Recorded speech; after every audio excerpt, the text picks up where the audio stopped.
All right, this is going to be, I'll just call this the Thing video part 2. This is the engine that's going to go into the Thing, and ran really good.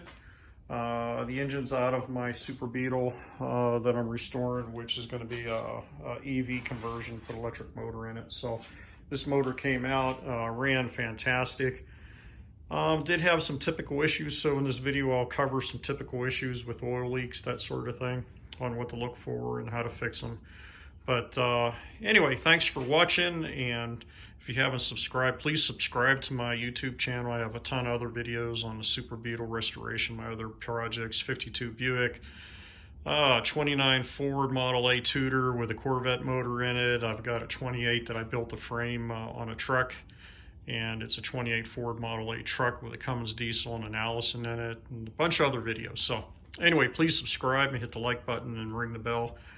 Get new alerts. I try to get out a new YouTube every week. But anyway, engine ran great, and here it is running.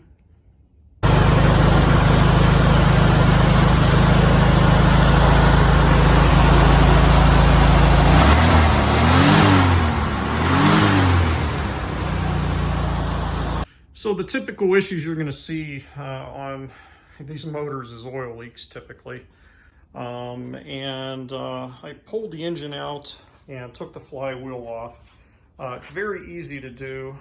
When the engine's out, just leave it laying on the ground or on a platform. Don't have it up on the engine stand. And what you're going to do is break loose basically they call it a gland nut on the flywheel.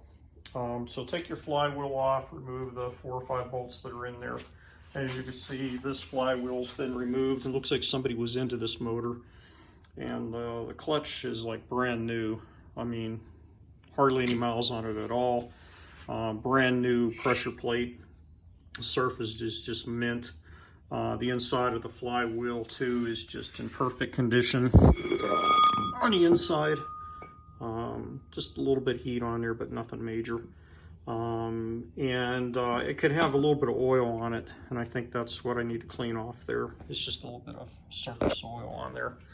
So anyway, that'll be fixed, but perfect condition. One thing I found as soon as I took it off is that there's an O-ring that's supposed to go inside here, inside the flywheel, and the O-ring's missing. So the O-ring wasn't reinstalled. Looks like somebody just had a worn out clutch, and then they just pulled the motor out, popped a new clutch, and looks like this is a brand new pressure plate. And that was it. Didn't do anything else. But anyway, probably had the flywheel off, but inside there's an O-ring in here, and you can order it on Amazon or eBay, and just make sure that's in there and you take your flywheel off. But anyway, you break your gland nut loose. This is the gland nut that goes, and it's got a spring washer on the back. You have to make sure that that's put back on correctly. And you see it's kind of bowed in the middle, so that gives some tension on it. But this is the gland nut. This is what your pilot shaft, your output shaft is going to come in. And there's actually a roller bearing inside there. So anyway, I ordered a new one of these, but this one's probably still okay to use. But I've got a new one that I'll put in and install. And this is a 36 millimeter nut, which is the same nut that's on the back of your axle on the back of the Volkswagen there. That's 36 millimeter also, so it's the same size. So if you're making, you're gonna be working on Volkswagens, invest in a 36 millimeter socket, and then use that while it's down on the ground. Use a 1/2 inch breaker bar, and then what you're gonna do is make an investment in one of these. This is a Flywheel Break. It's going to go through the bolt hole, and actually these teeth will go down into the starter ring, the gear ring on there for the starter, and lock the flywheel in place. Get it on, get a long bar, and then break it loose. So this is like $7 or $8 or whatever it was on Amazon.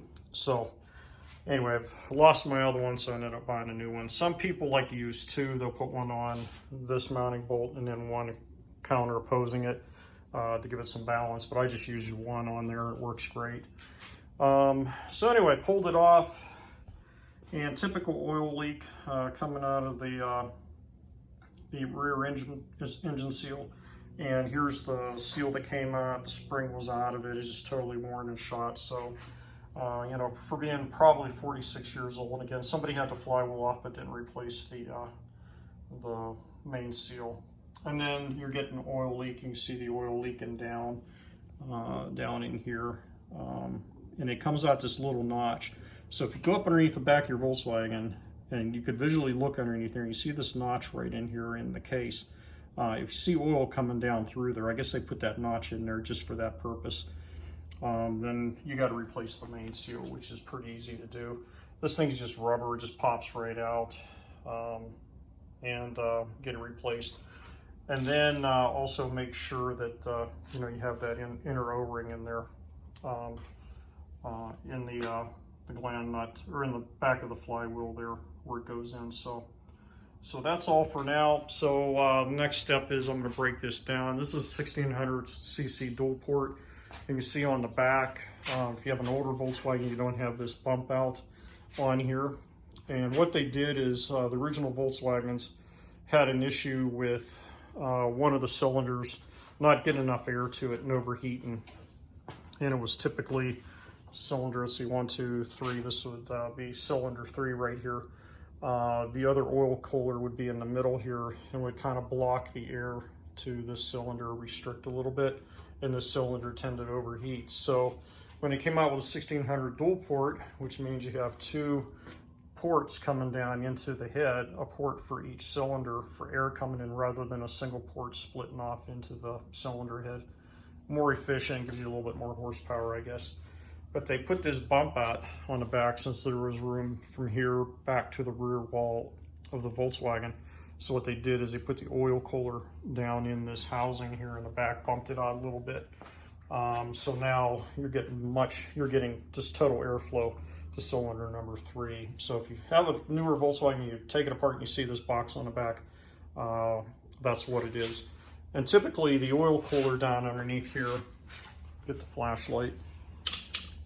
Another issue with the Volkswagens is the oil cooler leaking.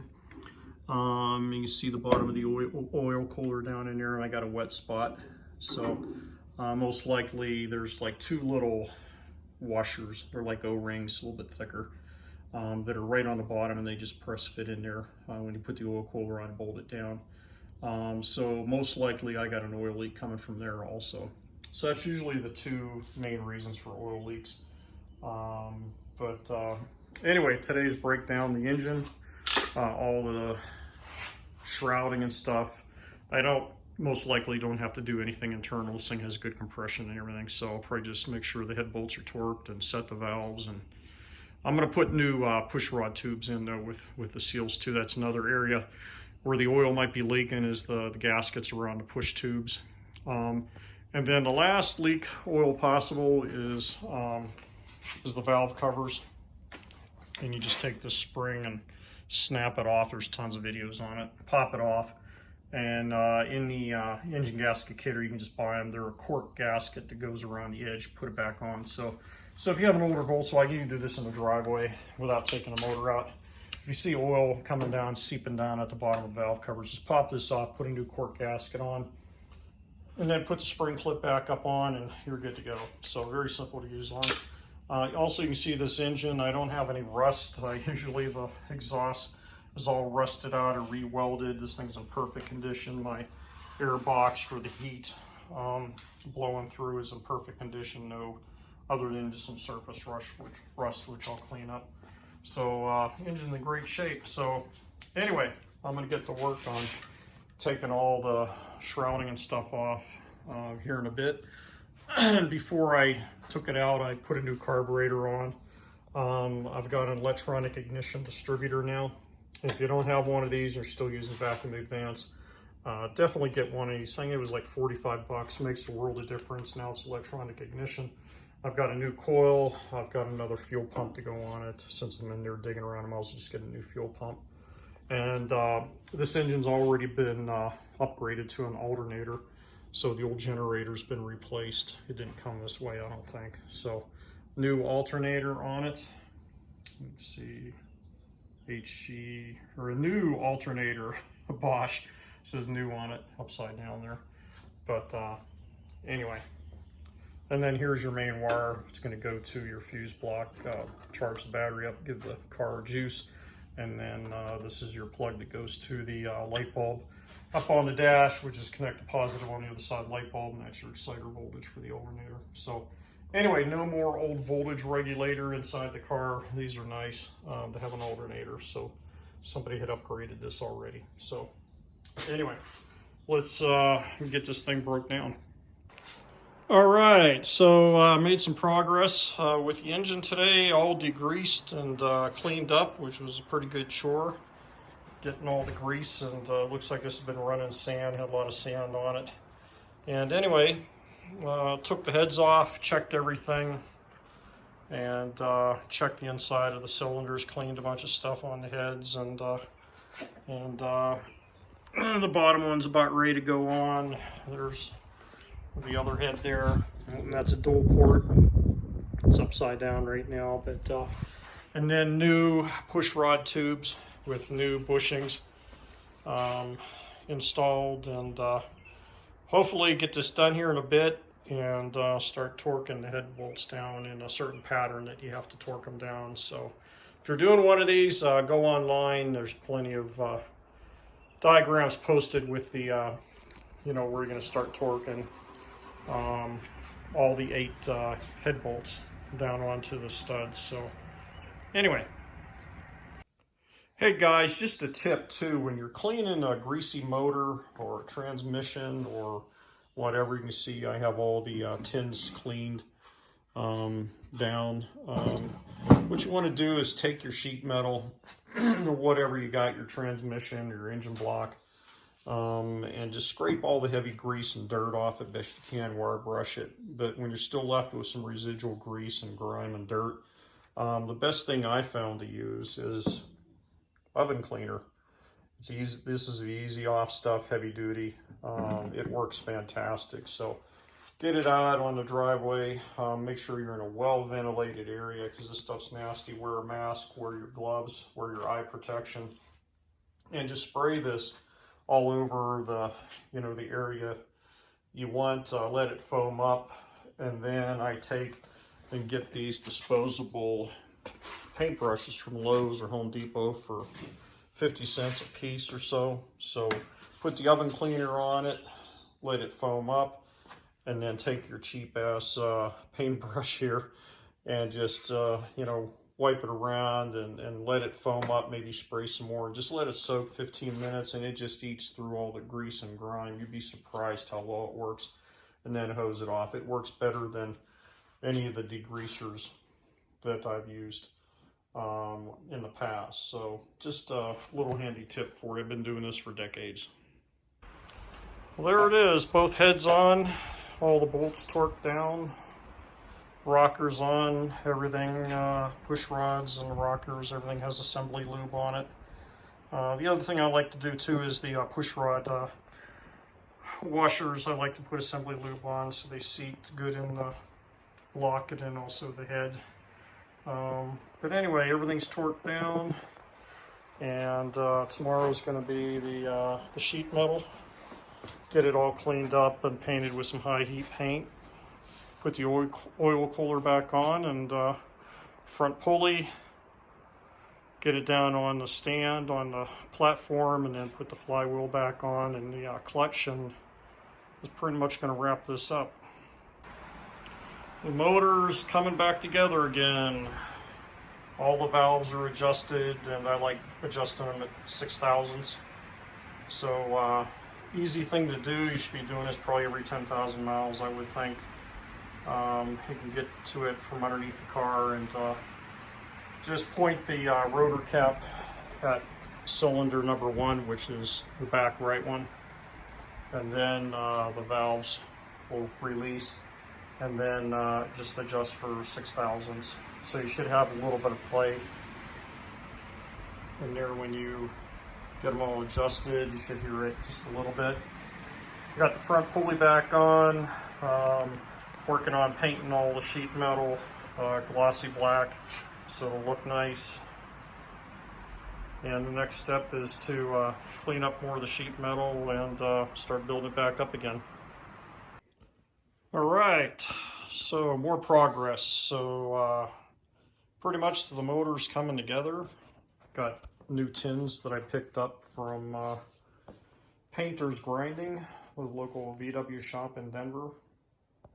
And header pipe is on, and there's the muffler sitting on the floor ready to go.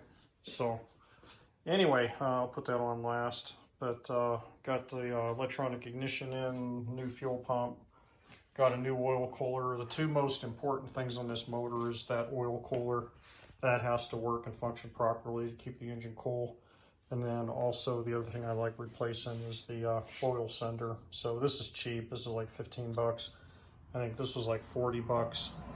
My tins for the fan shroud were all broken up, and you know, from heating and cooling, they just eventually started getting stress fractures across here. I did weld them up, but wasn't happy with it, so I went down to the store and got two tins. Both sides were like 30 bucks, and then I was also got the inner one down here, and then I was missing this one from the previous owner, didn't have it on here. So these are critical too for directing the airflow across the cylinders and the head to get it down there. So anyway, coming along. Wow, this motor is looking good. Got all the wiring complete, new spark plug wires, spark plugs gapped. You need to gap the spark plugs to anywhere from 24 to 28 thousandths, so I did them at 25 thousandths. Everything's painted up, heat resistant, new tins that I picked up at Painter's Grinding the other day. New fan belt. This is a new carburetor that I had on it when I was running the Super Beetle. What's nice is this is an electronic ignition distributor. So you see there's no more vacuum coming off. So the vacuum's been plugged off up here in the carburetor with a screw and a good piece of rubber. So it makes a world of difference having the electronic ignition. And these things are cheap. It was like 60 bucks. And you get rid of the points in the condenser and the vacuum advance, all that crap, and your engine's going to be running a ton better. Also new fuel pump, heavy duty, good capacity one. What else? New oil pressure switch. I think that was in the last section. Got all new hoses on. What else? And then I tested out, this is an alternator. Actually, this car probably should have had a generator on it in 1974 with a voltage regulator, but it's nice having kind of like a one-wire alternator. And then also I got the air cleaner and the nozzle to go over to the air cleaner, which will be side mounted on the thing. This is going to go in the thing. So anyway, looking good. Got the oil cooler shroud all painted, cleaned. New oil cooler in here, which is probably the most critical part of this engine. Very cheap. It was like 50 bucks. And then I put on headers. I used these back in the 70s. And in addition to sounding really good, probably gives you something, maybe another horse or two in the corral. So, but the neat thing is getting rid of the heater box. I don't need the heater boxes because the thing has a gasoline heater in it that burns gasoline, produce a ton more heat than the air boxes. So by taking off the air boxes, man, that probably dropped, has to be maybe 60 pounds off of the weight of the engine. And these headers are just same length tubes. Just bent in this configuration. And this is probably one of the best sounding mufflers out there, stainless steel tip, fancy. But if you need a new exhaust, put one of these on, it sounds really good. And this whole thing, I think the muffler and the pipes were 135 bucks. And then these are the J pipes, they call them. This is shaped like a letter J, and it comes in and fits into here. So when you have it off, it's like the letter J. So get your J pipes, get your muffler, and I think all in at Painter's Grinding, I bought it, it was 150 bucks. So these things, you can get some pretty cheap parts that are far better than the original. I do, since I don't have the heater boxes, I have my air horns. If you have an older Volkswagen, they have shrouds you can buy for 60, 70 bucks that don't have the air horns to blow hot air down through the flexible tube and then into the heater box. Since I don't have any of that, this is a 1600 dual port 1974. They don't make shrouds without the horns, and I could have fabbed and plugged it up and did all that stuff, but they do sell plugs, like little end caps, like a pop bottle cap that goes on here. And for my 1974 1600 dual port, this is a 48 millimeter cap that I needed. So I'll put those on, and you just take a couple little sheet metal screws to hold it from falling off, seal it up, and that'll take all that air normally be blowing out, and then just push it down onto the cylinders, and it'll come out the rear down below here, which adds a ton of cooling, having all that air forcing down, and then also more airflow through the oil cooler in the back. So with that, I think I'm going to wrap this up. Please subscribe. I know we got thousands of views on all my videos I do, but subscribing definitely helps support the channel. And hit the like button if you want, and then ring the bell if you want to get updates. I'm trying to get out one YouTube video on various things I'm working on every week now. So anyway, let's wrap this up. The next thing will be to get the Beetle out. That's the electric conversion, and I'm going to bring the thing over, and we'll do a brake conversion on it, disc brake conversion on the front. A little bit of cross member body work in the back where they chopped it out. I covered that in my other part one of the thing. And get that fixed up, get this engine in, and well, actually I got to rebuild the transmission too. So I'll take the transmission apart, rebuild everything, new seals, and that'll take maybe a day and a half to do that. Then I'll get the engine in, and then hopefully start driving the thing. So anyway, please subscribe, and thanks for watching.